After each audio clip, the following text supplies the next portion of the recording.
mes petits choux, j'espère que vous allez bien. Alors on se retrouve aujourd'hui pour un nouvel épisode de vos Storytime, mes conseils. Alors je suis trop contente de filmer cette vidéo parce que vous savez que c'est ce que je préfère faire sur ma chaîne, que c'est ce pourquoi j'ai ma chaîne en fait. Donc je suis trop contente. Je viens de créer une adresse mail spécialement pour vos Storytime, mes conseils. Donc l'adresse sera dans la barre de description. Surtout, n'hésitez pas à envoyer vos stories. Ensuite, petit moment pub. Alors si vous voulez savoir d'où vient mon t-shirt, je vous invite à aller voir ma dernière vidéo qui est un haul. En ce qui concerne ma lace wig que j'ai sur la tête. Non, parce que c'est une lace wig et parce que c'est quelque chose. Non? Ouh là là, si je pète tout mon matériel. Elle vient du site français Super Lace Couture. Donc bien évidemment, je vous mets leur site web et leur Instagram dans la description. Ainsi que le nom de ce modèle-ci, pour si c'est vraiment celui-là qui vous intéresse, que vous sachiez lequel c'est. Bref, je reviens au sujet parce qu'il y a des gens qui sont pas du tout venus pour ça, qui ont pas du tout cliqué pour ça. Donc c'est parti.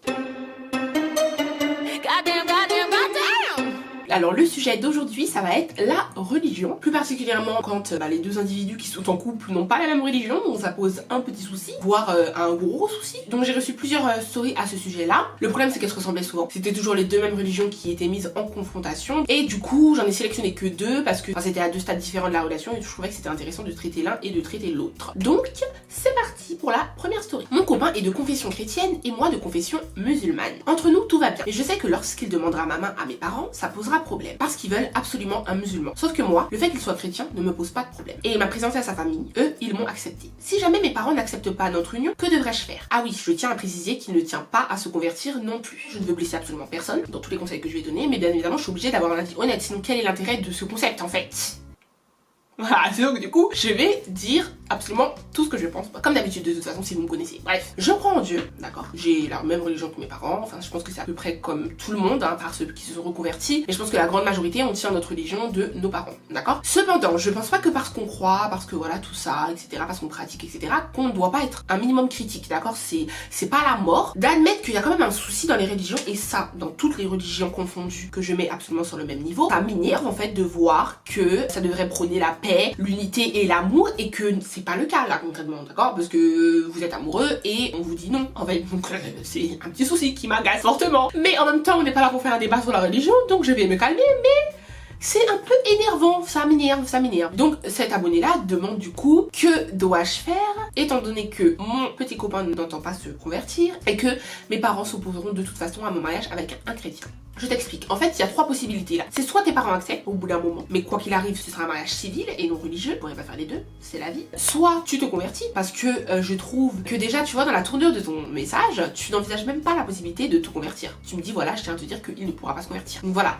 Est-ce que tu ne penses pas qu'il y a un peu d'égoïsme dans le sens où il y a que lui qui doit se convertir et toi c'est même pas envisageable, tu vois? Est-ce que ça se fait pour lui? Est-ce que du coup tu mets pas ta religion avant la sienne, ta foi avant la sienne? Voilà, je trouve que ça c'est vraiment un problème. Ou alors peut-être que lui décidera de se convertir, tu vois? Donc en fait ça fait trois possibilités. Après moi, sur le sujet de se convertir dans une autre religion que la sienne, je vais en parler parce que je suis pas d'accord en fait, tout simplement. Et n'hésitez pas à me dire dans les commentaires ce que vous en pensez, est-ce que vous êtes pour ou contre. Mais moi je suis contre, voilà, je vais vous expliquer pourquoi. Donc toi t'arrives dans ma vie avec ton autre religion et qu'on se mette en couple et que je t'aime plus que tout, y a pas de souci, hein. Mais moi j'avais ma foi en fait, j'avais ma religion, j'avais ma croyance, j'avais ma vie et tu n'étais pas là, petit coco, tu n'étais pas là, d'accord? Demain il y a un souci, on est plus heureux, on se dispute, on se quitte. Moi je m'étais convertie pour toi et maintenant en fait j'ai ta religion jusqu'à la fin de mes jours. Alors je me reconvertis ouais. Mais si je suis bien dans ma religion, t'es bien dans ta religion, je trouve que c'est pas très sain de se convertir par amour. La foi, la croyance, la pratique de la religion, c'est quelque chose de personnel, de privé, de vraiment... Bien évidemment, chacun est libre de faire ce qu'il veut. Moi, personnellement, je ne le ferai pas et je ne demanderai pas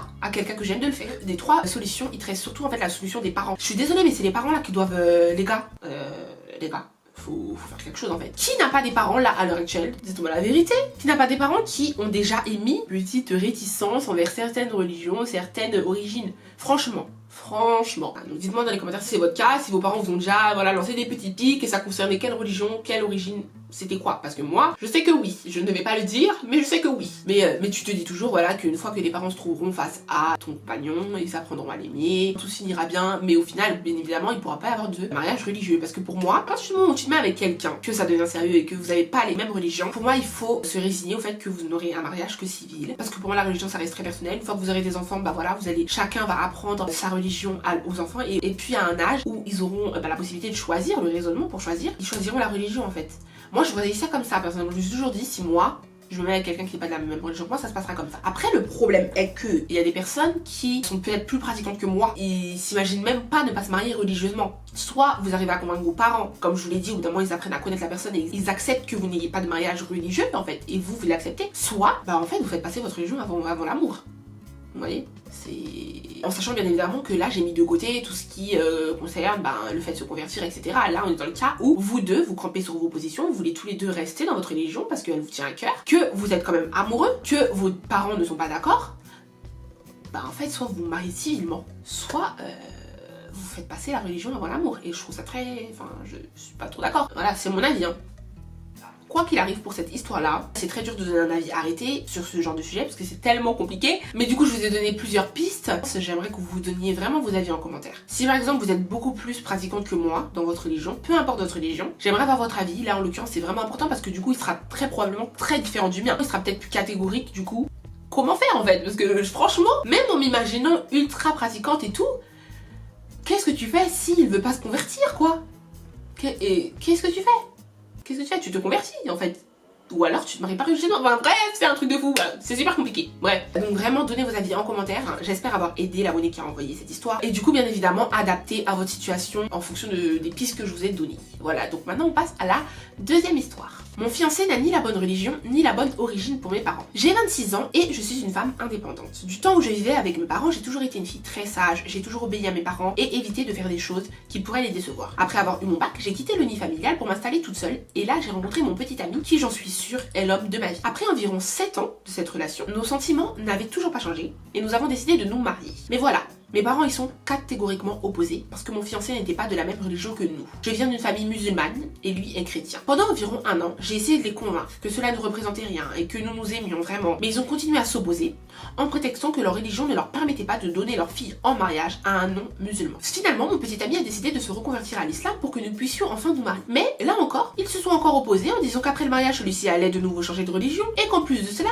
ses origines étaient douteuses. Les Béninois ont une assez mauvaise réputation en Afrique de l'Ouest. Mais je sais très bien qu'il n'en est rien. Je ne sais plus quoi faire. Je suis allée voir d'autres membres de ma famille, mais personne n'a voulu m'aider. J'ai essayé de passer à autre chose, mais je n'arrive pas à l'oublier. Et plus le temps passe, plus je déprime. Qu'est-ce que je dois faire? Est-ce que pour une fois, je n'aurai pas le droit de choisir par moi-même la direction que je veux prendre?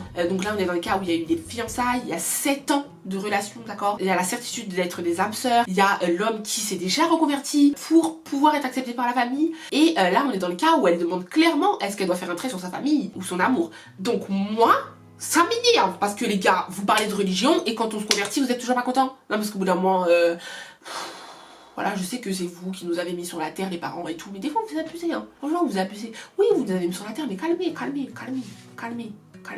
Là, ça m'énerve, là. Là, ça m'agace. Donc maintenant, les Béninois, je sais pas quoi. Mais qu'est-ce qu'il y a? Moi, je comprends que tu sois dans une déprime, que ça te saoule, que tu essaies de trouver une solution, parce qu'au bout d'un moment, on est fatigué. Et franchement, la vérité, hein, là, ton fiancé, il s'est converti pour toi. Donc ça veut dire que vous pouvez vous marier religieusement. Ça veut dire que vous pouvez vous marier civilement. Ça veut dire que vous avez 7 ans de relation, vous pouvez commencer à fonder votre famille et à être heureux. Je suis désolée. Je suis la première personne à dire que la famille c'est ce qu'il y a de plus important sur la terre et tout. Mais là, au bout d'un moment, ta famille elle va à l'encontre de ton bonheur, mais vraiment complètement. T'as la chance d'avoir trouvé l'amour de ta vie, hein, parce que c'est pas donné à tout le monde en fait sur cette terre de Dieu. Hein. C'est pas donné à tout le monde, les gars. Hein. Donc moi, tu crois vraiment que moi, si je trouve l'amour de ma vie, je vais le laisser partir? Donc là, toi, tu as la chance d'avoir trouvé l'homme de ta vie. Crois-moi que tu vas le garder, que tu vas lui faire des enfants et que vous allez mourir ensemble. C'est ça qui va se passer, d'accord? C'est ça qui va se passer. Donc maintenant, la seule solution c'est l'ultimatum. Moi je vois que ça. Pour moi l'éventualité de faire un trait sur lui et c'est pas possible. Voilà. Donc dites-moi dans les commentaires déjà si vous êtes d'accord avec ça. Si vous auriez peut-être fait passer votre famille avant. Sincèrement, moi c'est... Franchement, j'ai beau, là j'avoue que, oh mon dieu, j'avoue j'aime tellement ma mère, j'avoue, franchement je sais pas comment je ferais. T'es obligé de faire un ultimatum, d'accord? Parce que, ça se trouve, tu vois, ça va leur faire un déclic. Parce que c'est vrai que c'est très dur Là, j'ai beau me dire oui, c'est l'homme de ta vie et tout, mais moi, j'avoue que j'ai du mal à m'imaginer partir dans un autre pays ou ailleurs, enfin, tout simplement partir, m'éloigner de ma famille, ne plus jamais les revoir, qui me renient et tout.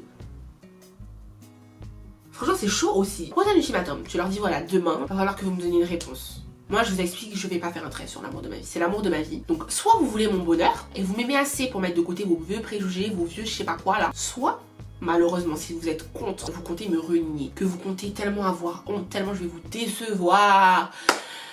Et franchement, je serais tellement déçue de vous que je serais obligée de vous laisser faire. En fait là je commence à être épuisée, je commence à penser un peu à moi. On a essayé tous les deux d'essayer de vous satisfaire, il s'est converti. Mais en fait vous y mettez pas du vôtre. Voilà, on a fait un pas, faites un pas. Il va pas changer d'origine en fait, il est béninois, il est né béninois, qu'est-ce qu'il va faire? Bref, tu leur fais un ultimatum comme ça. Et franchement,